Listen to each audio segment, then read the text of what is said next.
G'day, my name is Garth, and in this video I'm going to show you some of the basic settings of Shopify. So when you first open up your store and you come in, there's a few things that you need to change. So we'll go through these. The first thing we do is when we click on the home, this will be like what your home page looks like inside Shopify.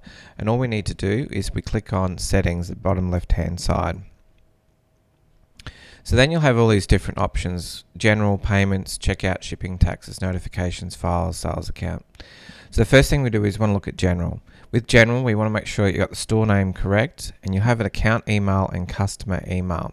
So the account email is how Shopify want to contact you, and your customer email is that's when you send out emails to your customers, they will see that email. So you will need that set up. You may or may not want the same email. You can change it if you like. So with the store address, you'll need to have the name of your business or the name of your store, and then you'll need like phone, address, all your address details. And then you'll come down to standard and formats, at which you'll have your time zone, unit of measure, so metric or imperial, and then your weight, and then your currency, and also your order format and the prefix. Now you'll notice a couple of things, like because I'm in Australia and I signed up the account as an Australian address, you'll see how Australia now is locked in there. So if you did this from the US, it'll have US locked in there. And it says to change your country, you need to deactivate Shopify payments in the payment settings. And also down here, the currency is set for Australian dollars. You'll need to edit Shopify payments. So let's assume that you are doing something in the States, right? And you don't want an Australian website, for example, in Australia. You just want to sell to the US. Okay, so what you would do is you would go into Shopify payment settings. And you see how you got shopping payments, Shopify payments, and then PayPal. So what you want to do is we want to, instead of completing setup, we just want to edit that and we want to deactivate. So then it will say, okay, we're going to charge you more if you deactivate it. So let's just choose one. We'll deactivate that. Alright, so it says add a provider. Same with PayPal, we can edit this and we can deactivate. And then we click on deactivate. So now what will happen is you've got to add provider here. And if you want to do PayPal, it'll ask you to select a PayPal method. Okay. So what we need to do is with the provider, if we click on add provider, the recommended is Shopify payments. Now, if we want to, let's say we change your address. Here's the thing. If we're in Australia, which is, we'll go back to general. If we're in Australia, see how now we've got the country, you can actually change that. And also with the Australian dollars, you can change that. So we may be in Australia, but we're going to be changing to US dollars. So what we do is we change this to US dollars. Okay, and then all we do is click on save. Okay, and notice how if it's in US dollars, we also need to change this to imperial, and we'll say pounds. And with the time zone, we can either leave it at the time zone that we're in, or we'll change it. We're just going to leave it the one that we're in. We're going to click on save. Alright, so what this means is a store's set up for US, even though our shipping address is here. Now, if this is how everything's calculated with the shipping rates.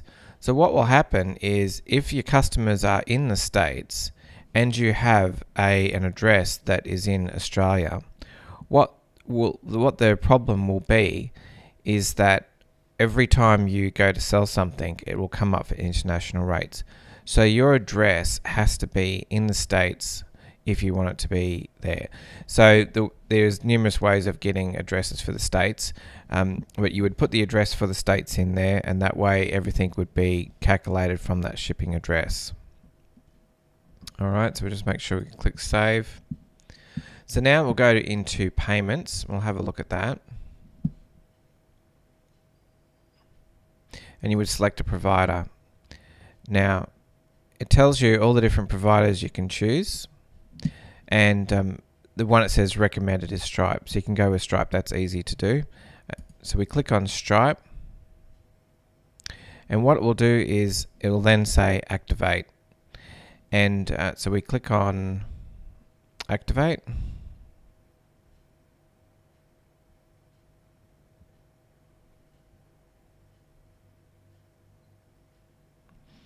And then it's asking us, it has all our business details. Now what it's asking for is the country, where are you based, tell us about your products, are you in Australia, you've got individual, sole proprietary or company, non-profit partnership.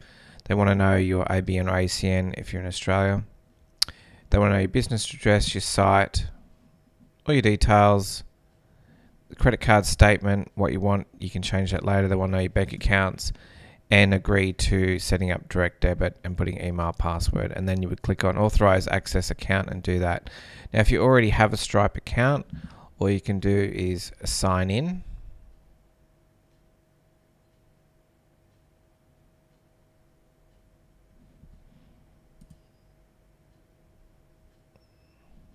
So we already have one set up. So we're just going to click in sign to your account.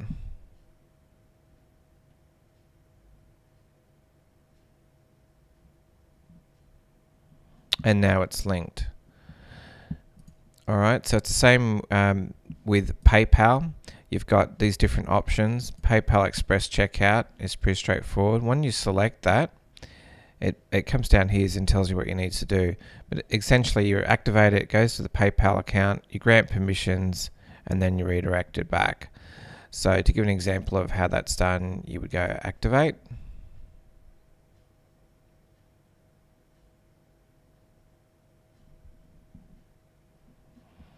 All right, so then it's saying log in to PayPal. So you would choose your account that you already have for PayPal. You would log in.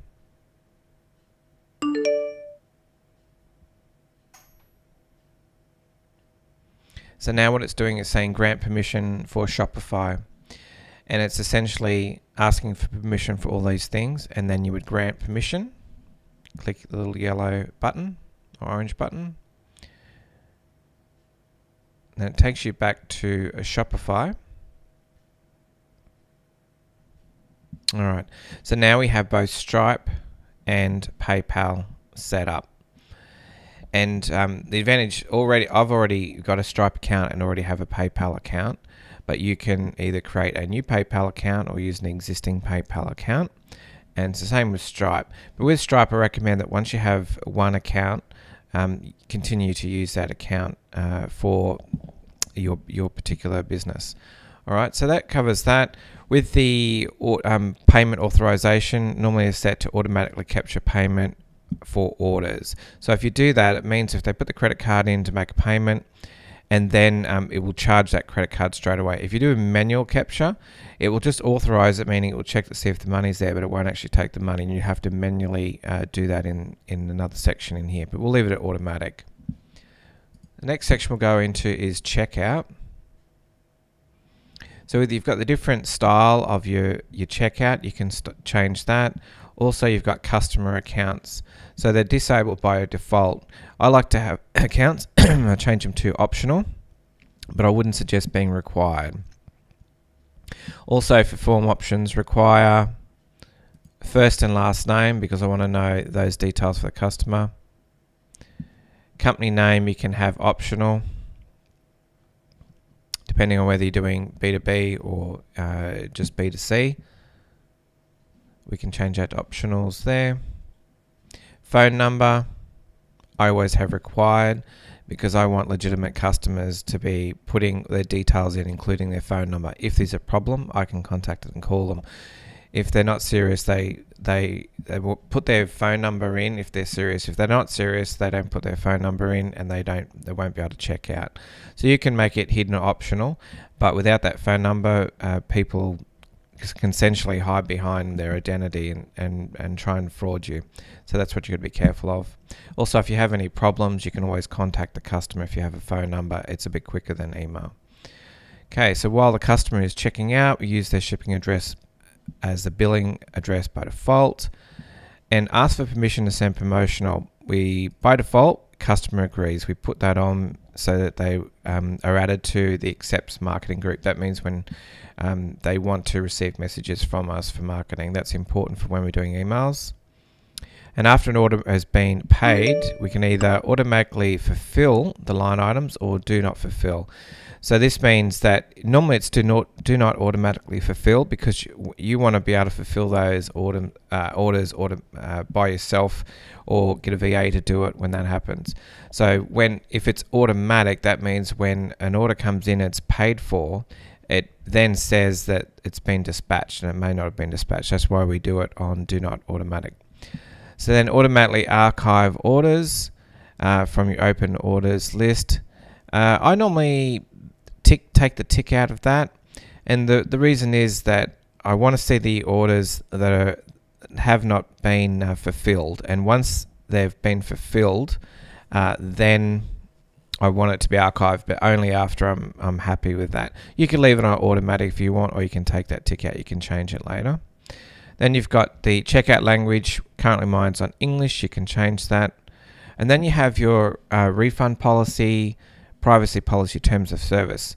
Now, you absolutely need this for when you're doing either Google ads or Facebook advertising, or anything really. You really need to have this on your website. And all you need to do is you click on this one button. So generate a sample refund policy. Okay, and then click the sample privacy policy, and the same one for the terms of service, and then you click save. Now you can go and check those out and change them and make sure they're what you want, but that will give you an idea that at least have that information in there straight away for you, and that appears on the footer of the checkout page. You can also put these pages in the footer of your Shopify store. So I think that's covered it there. We won't do anything with the customized checkout. We'll just leave that for the moment. And then we've got shipping. So this is where we'll be shipping from. So just remember, if you're going to be shipping from the States because you're doing US dollars and you're doing pounds, then you'll need a US shipping address to show. That way everything will then become domestic. So for example, here we're in Australia, so the shipping zones domestic are all showing for Australia, and this chart was set up for free plus shipping at the moment, which I've done in another video, and that shows you free plus shipping plus standard shipping as well. And also we've got the rest of the world, but we have no other shipping rates in that at the moment. And we also make sure that the sample box is set to 0.0, which I've covered. So if you want to look for, I've done a free plus shipping, I think 3 videos on this to cover this area if you want to know how to put this in and why, and also set up the packaging. You don't need to do any third-party calculation rates or any drop shipping services at this stage. Alright, so that's for shipping. Going to taxes. This will be different according to wherever you're from. So at the moment mine's come up with 10% for Australia. That went in automatically. And if you want to, if for example in Australia we use GST, so I would tick the box to say that would be the tax rate for the country. So normally I leave the taxes out, and on the products I make sure that they don't have taxes on them because I'm not charging any GST.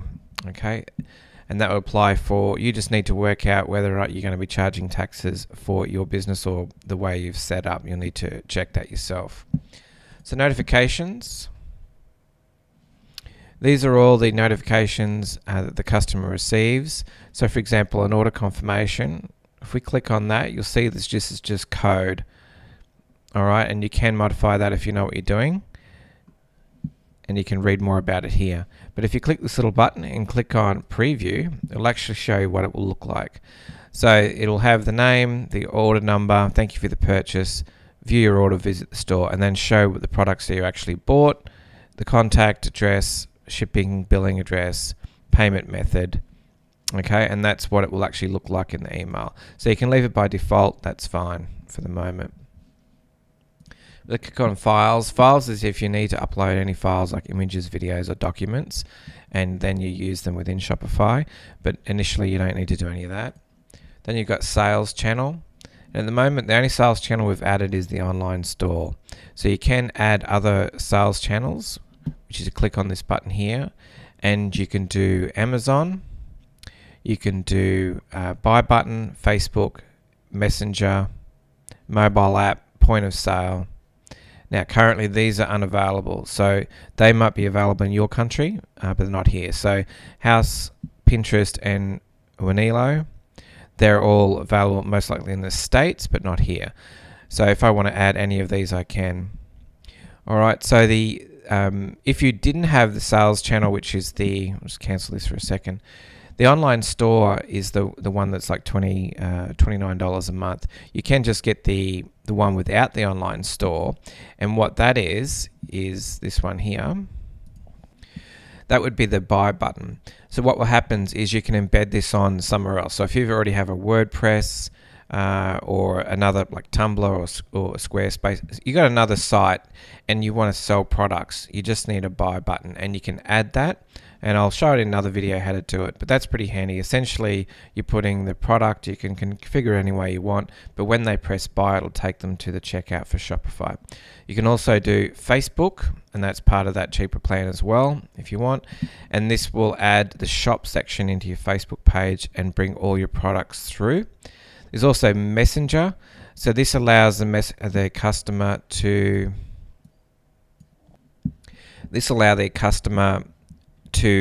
tick a little box when they're doing their order to say they want to receive updates in Messenger.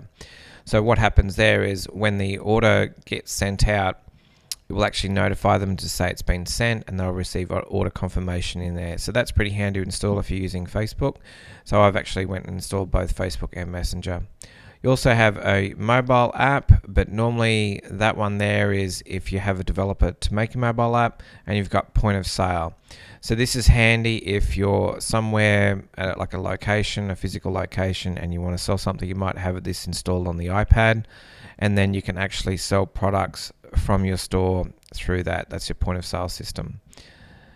Haven't looked at Amazon at the moment, but that's something I will do in a later video. So that's how you add sales channels. And the last one for this section is the accounts, or the account section. And this is where you'll find when you've joined your current plan, whether it's active or not, how much you're paying. And then if you upgrade, these are the extra things you'll get if you upgrade. You'll have your billing information, billing address, the account owner. And in this case, you've got staff accounts. So you'll have the owner, plus you can add 2 different staff accounts, meaning that they can log in, edit, and access different things. And you can increase that. If you different higher plans, allows you to add more accounts here. And then you've got all your invoices, and this is where invoices appear. And then you've got where you can talk to experts, pause your store at a reduced plan, or close your store. So that's those 3 options there. So that covers just the settings section, and this will finish this video now. If you have any questions, please ask, and I'll be too happy to help you. See you tomorrow. Bye.